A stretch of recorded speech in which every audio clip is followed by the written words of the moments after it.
오늘 누가복음 말씀을 통해서 이 일을 위해서 보내심을 받았다. 이 제목으로 우리 함께해요 전주일 말씀을 같이 나누도록 하겠습니다.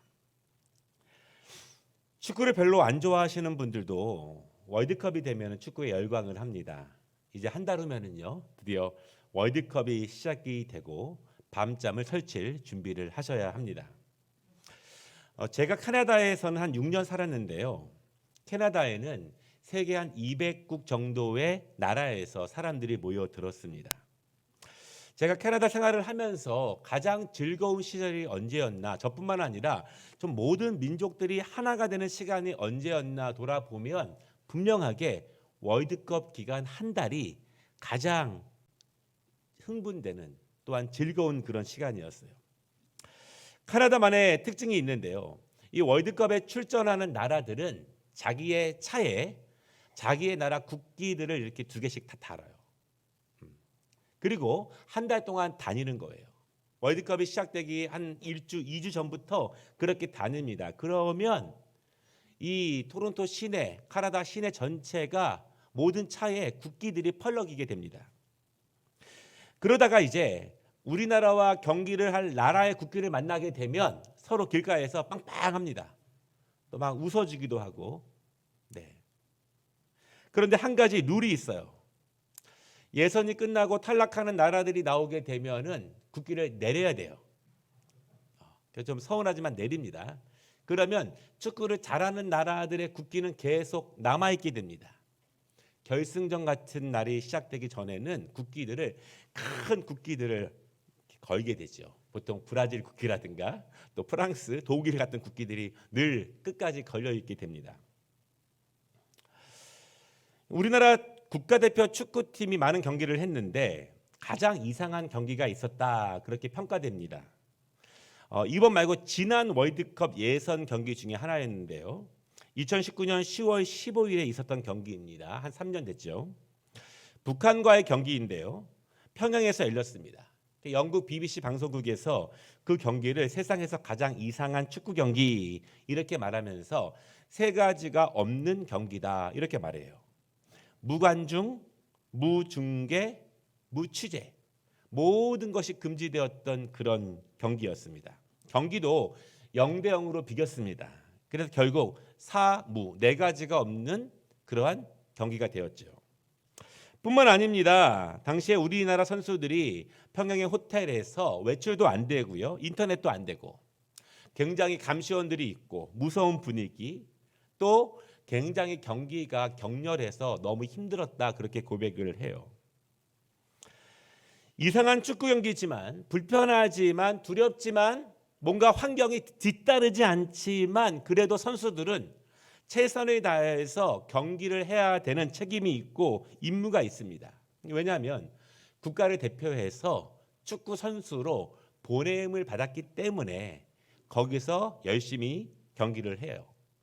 좀 환경이 좋고 좀 여러 가지 여건이 좋을 때 경기를 하는 것도 중요하겠지만 늘 그렇지 않습니다. 이런 경우에도 국가를 위해서, 국가를 대표해서 보냄을 받았기 때문에 가장 최선을, 열심을 다해서 감당해내는 것이 그 선수들의 몫이었습니다.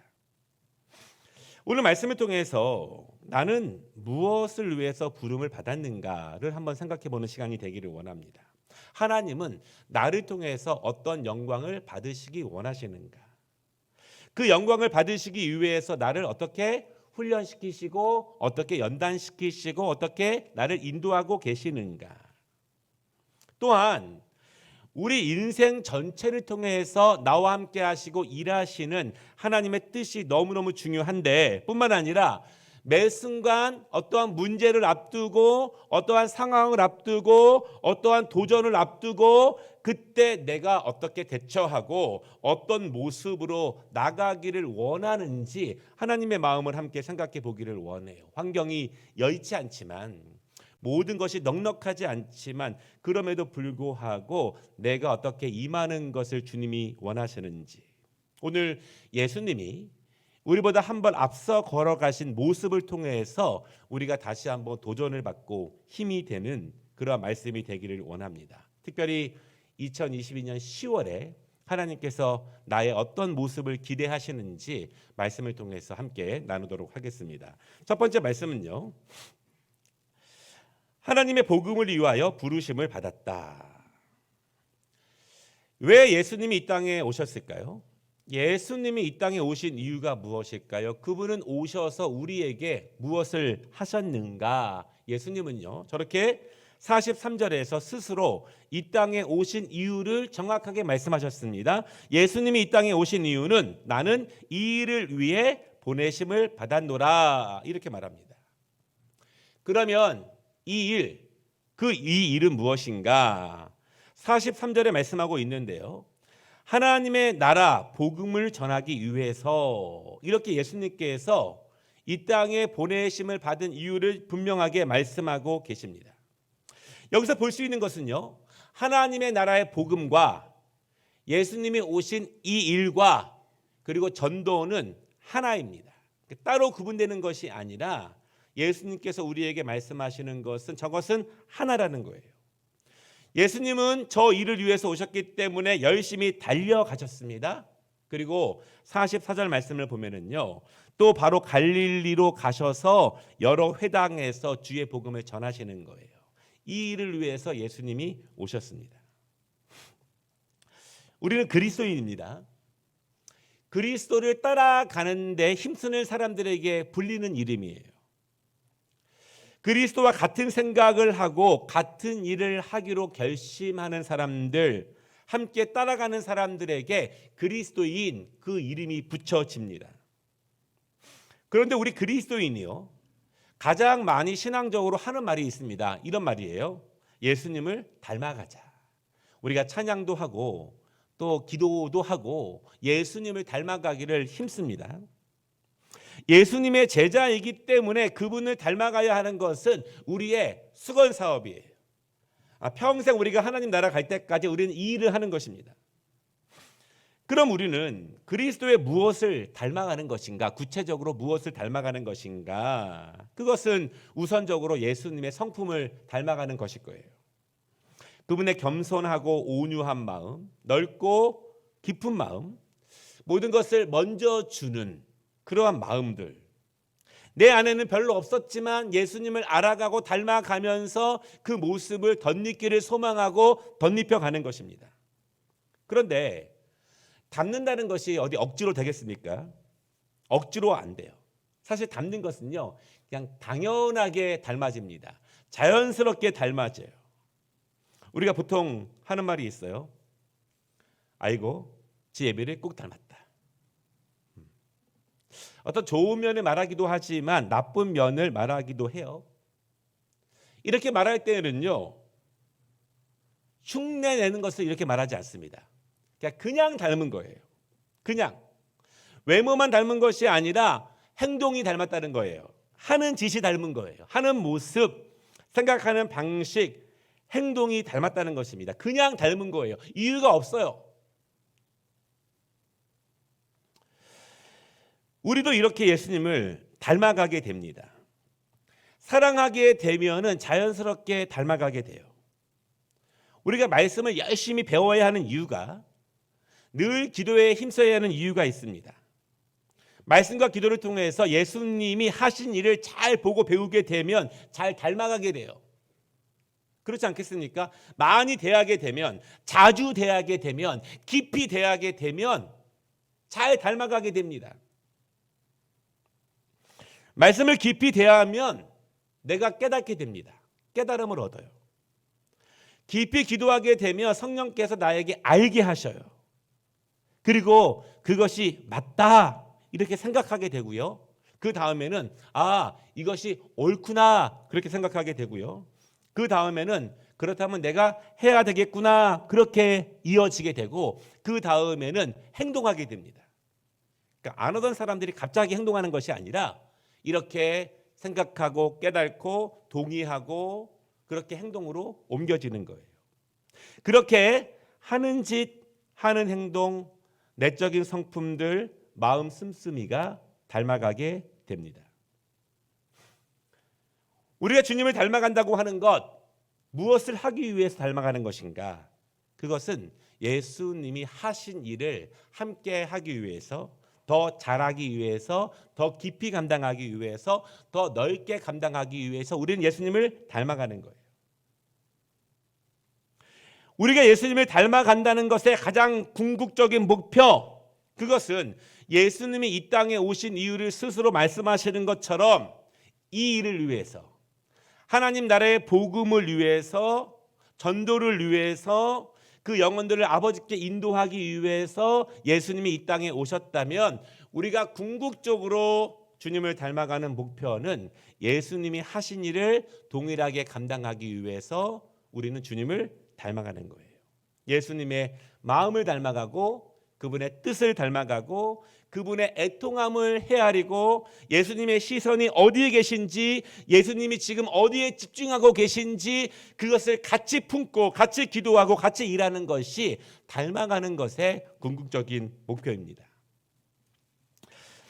오늘 우리가 말씀을 읽었는데요, 그 말씀 가운데 어떤 일이 있었는지 잠깐 본문을 보겠습니다. 31절을 보면은요, 예수님께서는 가버나움에서 안식일 회당 예배에 참석하셨습니다. 그리고 그 안에서 말씀을 전하셨어요. 하늘에서 분명한 목적을 가지고 이 땅에 오신 예수님의 가르침은 놀라웠습니다. 많은 사람들이 그분의 가르침을 듣고 놀랐습니다. 무엇보다 그 말씀의 무게를 알았어요. 예수님의 말씀의 무게를 아는 거예요. 가볍게 여기지 않습니다. 뿐만 아닙니다. 33절을 보면은요, 예수님이 찾아오신 것을 안 더러운 귀신이 예수님께 소리를 지르게 됩니다. 사람들은 몰랐지만 더러운 귀신들은 알게 돼요. 그 더러운 귀신에게 예수님이 명하십니다. 잠잠하고 그 사람에게서 나오라 선포하시니 그 사람은 엎어지고 귀신이 떠나가게 돼요.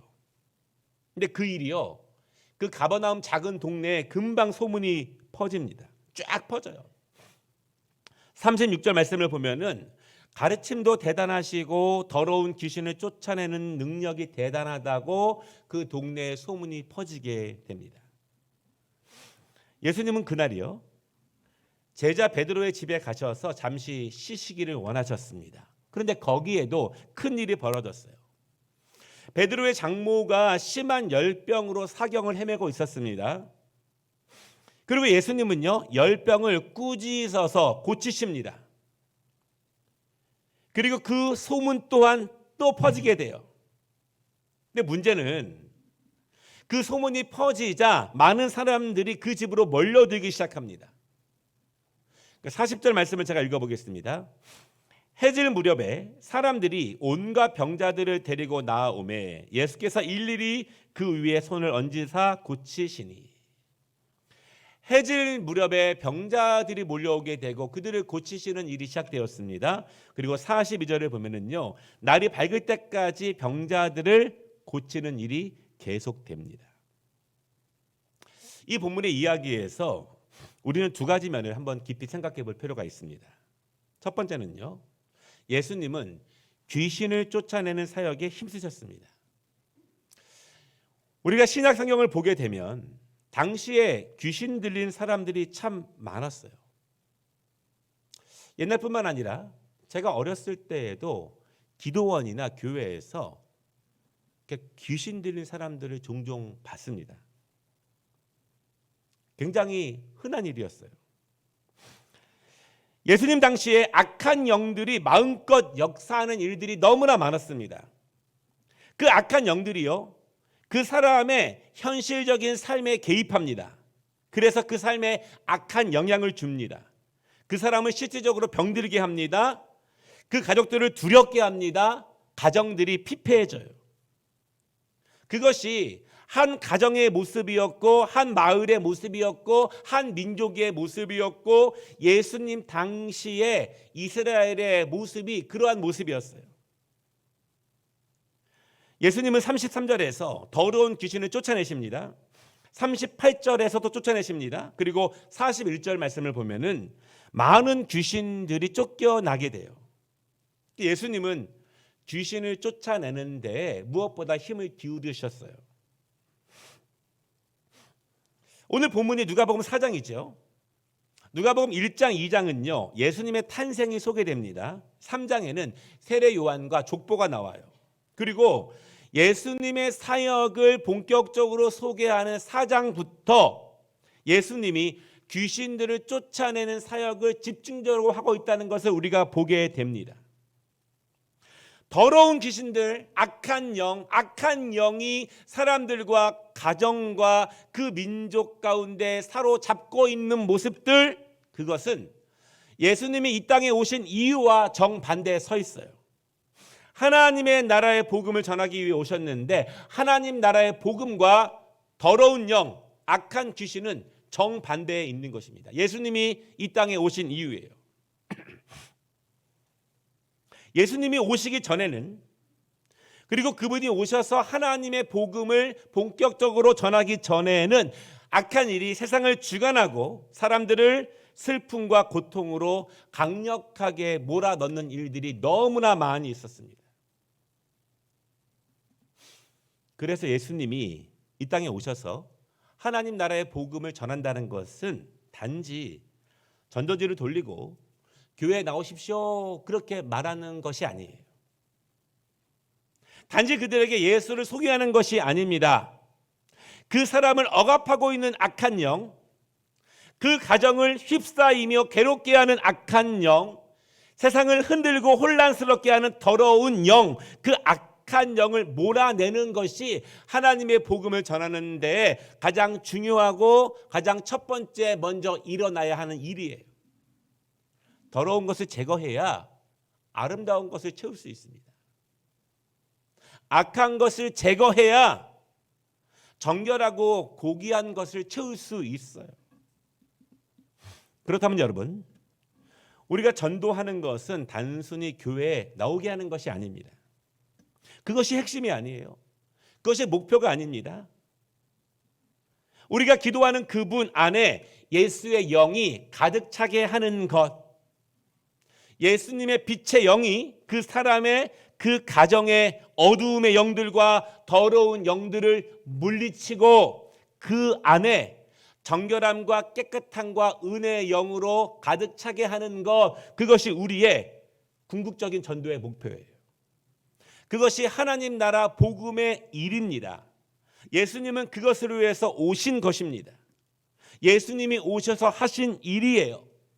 진정으로 그 사람을 살리는 일은 악한 것을 제거하고 아름다운 것으로 채우는 것이 선한 일이고 가장 강력한 생명을 살리는 일이기 때문에 그렇습니다.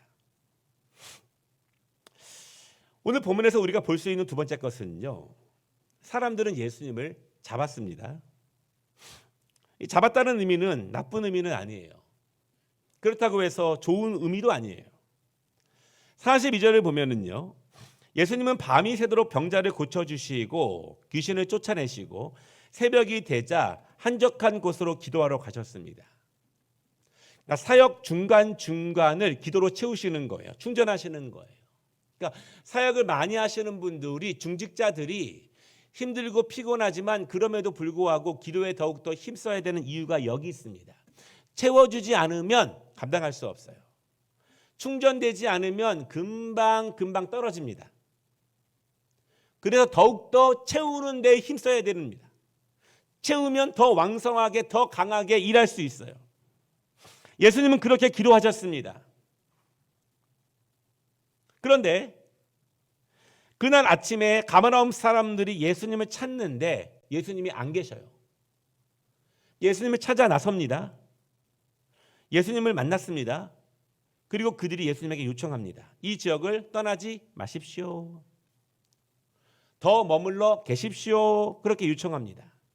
더 머물르셔서 말씀도 가르쳐 주시고 더 병도 고쳐 주십시오. 그렇게 요청하는 거예요. 예수님을 잡는 것, 예수님께서 함께 계시는 것을 원하는 것, 좋은 것입니다. 그런데 진심으로 좋은 것은 아니에요. 왜냐하면 예수님의 답변이 그렇게 말하고 있습니다. 43절에 그렇게 요청하는 그들에게 주님이 말씀하시기를 내가 다른 동네들에서도 하나님의 나라 복음을 전하여야 하리니, 그렇게 말씀하시고 예수님은 떠나셔요. 왜 예수님을 잡는 것이 꼭 좋은 것만은 아닌가? 왜 예수님은 그들을 떠나셨는가? 잡는데 왜 떠나셨는가? 우리가 기억할 것이 있습니다.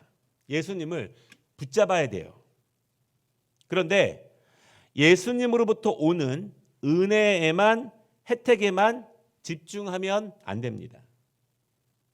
당시에 많은 사람들은요, 예수님이 고쳐주시니, 먹여주시니, 그들의 문제를 해결해 주시니 예수님을 왕으로 세우려고 합니다. 정작 예수님이 오신 이유, 예수님이 하신 일의 본질, 예수님의 마음, 예수님이 그 일을 왜 하고 계신지, 무엇을 위해서 하고 계신지 그 예수님의 마음에 대해서는 전혀 관심이 없어요. 그저 예수님이 해주시는 혜택, 자신들의 문제가 해결되는 것, 거기에 더 열광하고 거기에 더 집중하게 됩니다. 예수님이 그들을 고치셨고 문제를 해결해 주셨고 가정에 평화를 주셨지만 정작 예수님께서 십자가에 돌아가실 때에는 누구도 나서지 않아요.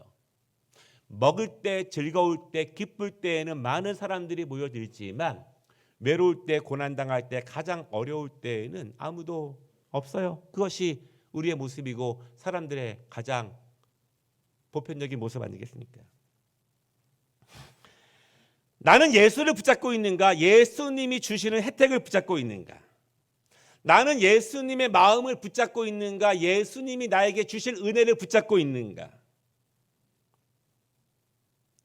나는 예수님의 마음, 그분이 하신 일을 함께 하고자 그분을 따라가는 것인가? 아니면 예수님이 나에게 베풀어 주실 그 문제 해결들, 기도의 제목들, 그것을 위해서 내가 붙잡고 있는가? 그것이에요. 예수님은 그래서 떠나십니다. 은혜를 사모하고 예수님이 은혜를 주실 때 감사해 받는 것은 너무나 중요한 은혜예요. 그런데 거기에만 머물러 있는 것이 아니라 거기에만 머물러 있어서 예수를 보지 못하면, 그분의 마음을 보지 못하면, 그분의 뜻을 보지 못하면 안 돼요. 그것 때문에 예수를 붙잡으면, 혜택 때문에, 은혜 때문에 붙잡으면 그것이 없으면 예수님을 떠나게 됩니다. 그분이 잡히실 때, 끌려가실 때, 골고다로 오르실 때 누구도 나서지 않아요.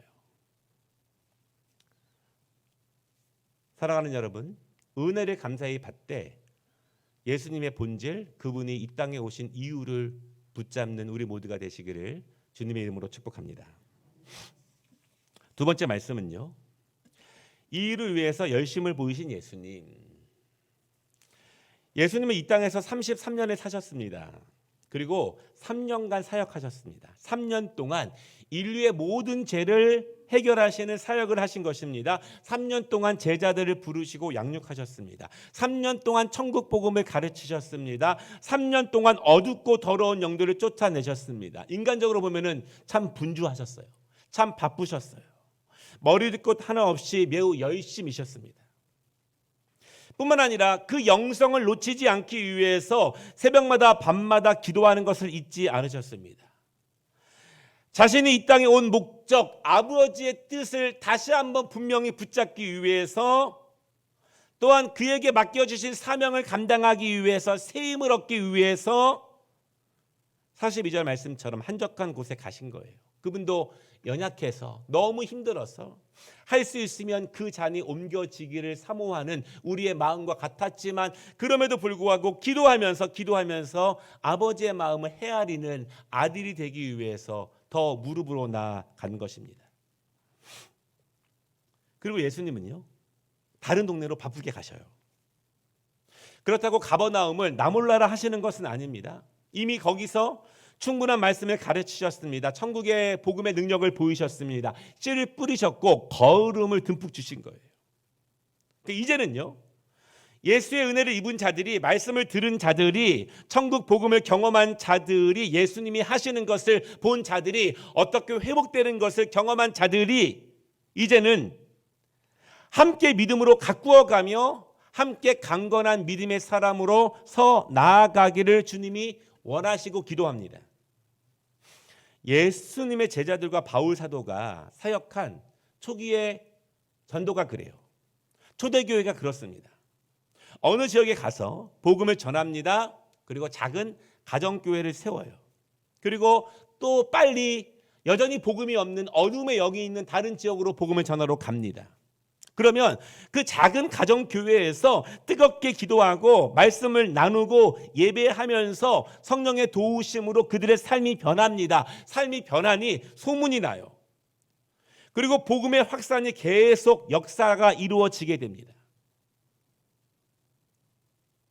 계속 먹이를 받기만 하는 성도에서 찾아 먹는 신앙,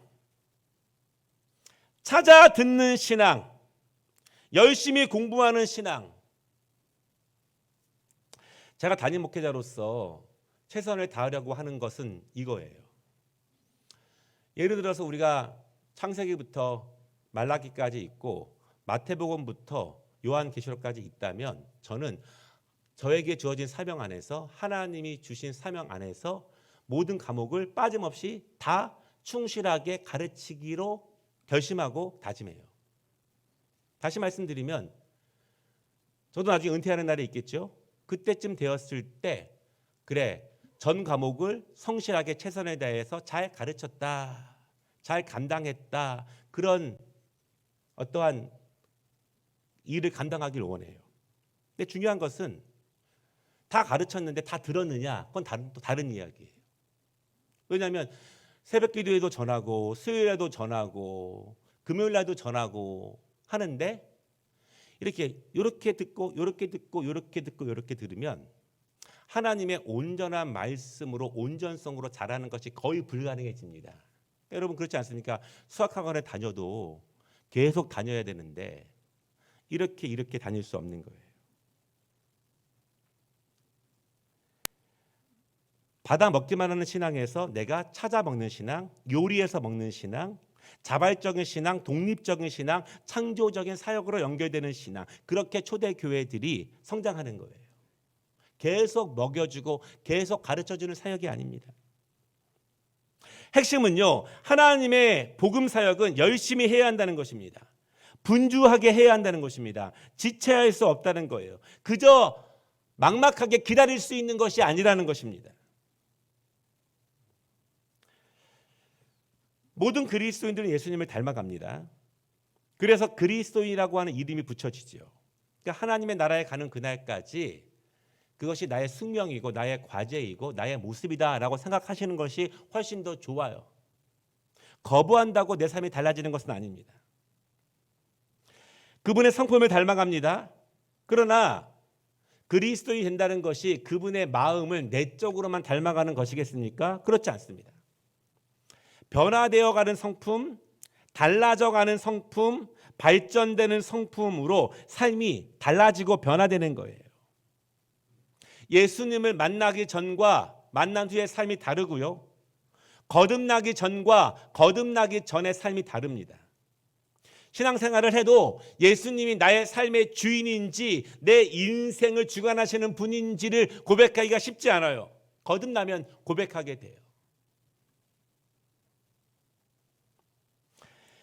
행동과 삶, 목적이 변하지 않는 은혜는 내적인 감동에 불과할 때가 많아요. 현대의 많은 신실하다고 생각하는 그리스도인들은요.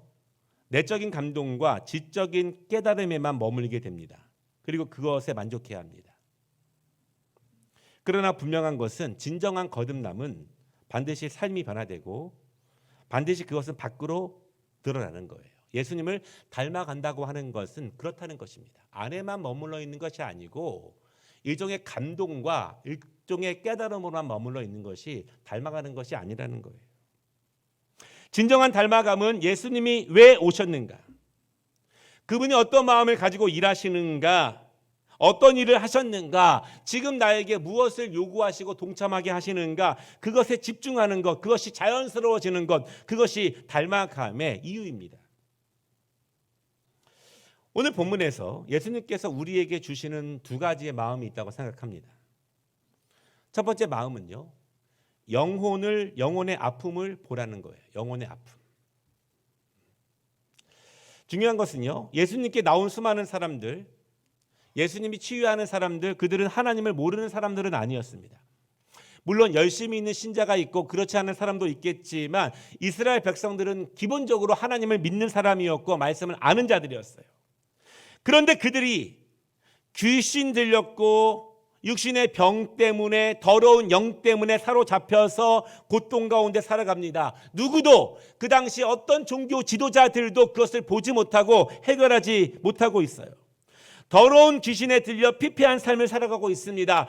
가정이 그렇고 동네가 그렇고 민족이 그렇습니다.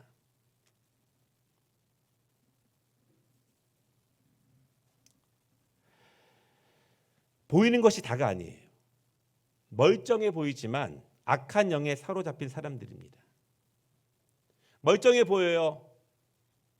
강건해 보입니다. 그러나 예수님은요, 그 영의 상함을 보십니다. 악한 영이 주관하고 있음을 보십니다. 그리고 예수님은 그 영을 불쌍히 여기시는 거예요. 원래 그 사람 안에는 하나님의 영이 채워져야 하는데, 원래 그것이 하나님의 창조인데, 그것이 사람의 본질인데, 죄로 인해서, 악으로 인해서, 더러움으로 인해서, 교만과 욕심으로 인해서 하나님의 영으로 채워져야 하는 그 심령이 악하고 더러운 것으로 채워지게 됩니다. 그리고 그렇게 자연스럽게 살아가게 되는 거예요. 하나님 나라의 복음의 본질은 이것입니다. 단지 그들에게 예수님을 믿으라고 교회에 출석하세요, 그것이 본질이 아니라 하나님을 믿음으로 하나님께서 주시는 진정한 영의 자유함과 삶의 자유함을 누리는 것이 하나님 나라의 복음의 본질임을 믿으시기를 바랍니다. 하나님을 영접함으로 영적 자유를 얻는 거예요.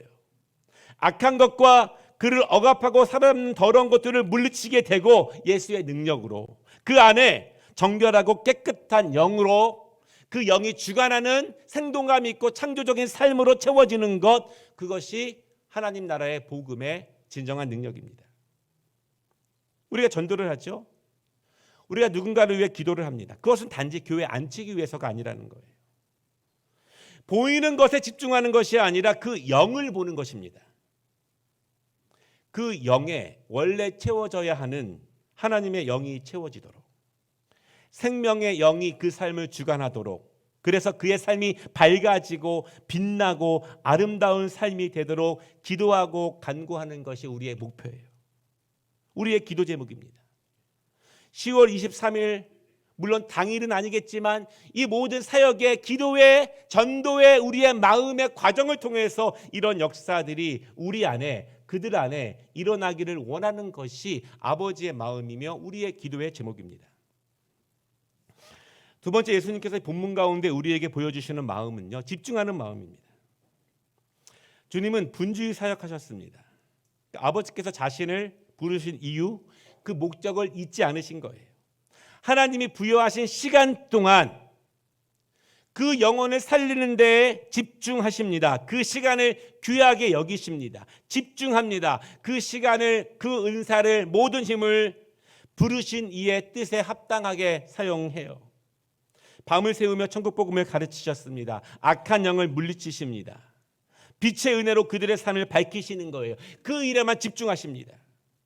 또 다른 마을로 가십니다. 더러운 영을 물리치십니다. 그 안에 생명으로 채우십니다. 또 다른 마을로 가시고 또 다른 마을로 가시고, 예수님의 그 마음을 아는 그리스도인이라고 불리는 제자들은 그렇게 다른 마을로 다른 마을로, 다른 민족으로 다른 민족으로, 그렇게 주님이 하신 일을 함께 하는 것입니다. 왜냐하면 다른 이유와 명분보다 이것이 더욱더 중요하기 때문이에요. 다른 일보다 우선이기 때문입니다. 그 영혼이 살아나는 것보다 더 중요한 것은 없기 때문에 그렇습니다. 말씀을 마치겠습니다. 오늘 말씀에서 유독 마음에 와닿는 구절이 있는데요, 43절입니다. 나는 이 일을 위해 보내심을 받았노라. 이 말씀을 가만히 보면은요, 예수님이 주체는 아니에요. 예수님을 보내신 분이 계십니다.